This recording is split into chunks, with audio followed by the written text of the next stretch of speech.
अच्छा, एक बात बताओ कि आप में से कितने पेरेंट्स अपने बच्चों को सॉरी बोलते हैं? आपसे कुछ गलती हुआ और आपने सॉरी बोला,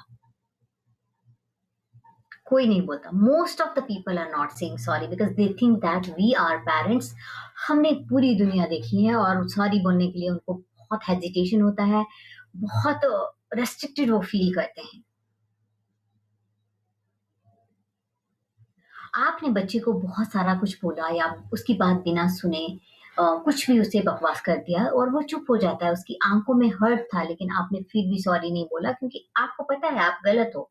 लेकिन आपने सॉरी नहीं बोला तो धीरे-धीरे बच्चे ने सीख लिया कि जब हम गलती करते हैं तो हम भी सॉरी नहीं बोलेंगे। कुछ दिन बाद बच्चा गलती करता है और सॉरी नहीं बोलता है और आपको लगता है कि आपका बच्चे का बिहेवियर अच्छा नहीं है।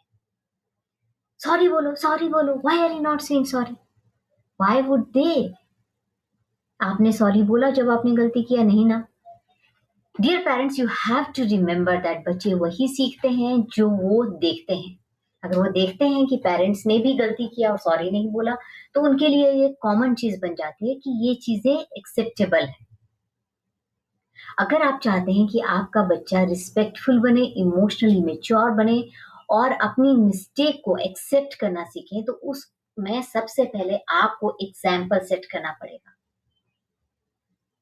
रिस्पेक्ट सिखाने से नहीं आती, आपको उसे दिखाना पड़ता है कि कैसे करते हैं, इंडायरेक्ट प्रेज़ेंटेशन देनी पड़ती है। Sometime I have seen many things कि पेरेंट्स बोलते हैं कि इनको तमीज़ नहीं है या सॉरी नहीं बोलते हैं या फिर बहुत सारे लोग अगर मुझसे रिस्पेक्ट की एक्सपेक्टेशन करते हैं ना, तो मैं हमेशा सोचती हूँ कि respect is not a bag, we have to earn that.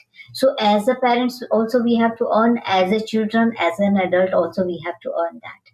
So the one thing which you can give to your child, the emotional safety of your child, is to make them how to handle their emotions, ego से भी ऊपर relationship को रखना और mistake को accept करना, ये बहुत इंपॉर्टेंट है। Let me tell you three practical tips where you can help your child.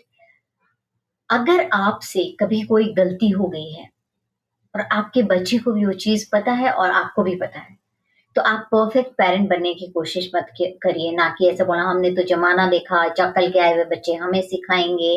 ये सब चीज़ें मत बोलिए क्योंकि सीख आप किसी से भी सकते हो। इसलिए अगर आपने गलती किया है तो आपको सॉरी बोलने में शर्म नहीं आनी चाहिए। दूसरी चीज़, गुस्से के बाद आप एक-दूसरे से कनेक्ट कीजिए, रिकनेक्ट कीजिए। बेटा, मुझे ऐसा नहीं करना चाहिए था या ऐसा नहीं बोलना चाहिए था।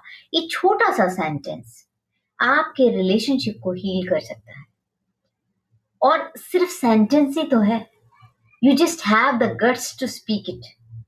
आप अपनी ईगो में हो क्योंकि आप पेरेंट्स हो, आप सॉरी नहीं बोल सकते हो। That is damaging your relationship with your child. Third thing is ego को पेरेंटिंग के बीच में कभी भी मत लाइए। और मैं तो बोलूँ कि अगर आप किसी रिलेशनशिप को इम्पोर्टेंट समझते हो ना in your life, do not bring ego in that. Connection हमेशा ईगो से बड़ा होना चाहिए क्योंकि जो आप अपने आसपास, अपने रिलेशन, अपनी दुनिया में कर रहे हो ना, उसके पीछे कुछ रीज़न आपको देना होता है। अगर आपके साथ कोई बुरा कर रहा है, that's why you are avoiding them, you have to tell your child when somebody is disrespectful to you, make sure that you will not accept that. And if you are disrespectful to someone, make sure that you should say sorry and start from your side. Start healing from your side.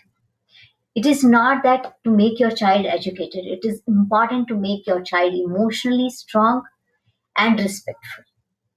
If you need more such tips, follow me and subscribe to my YouTube channel.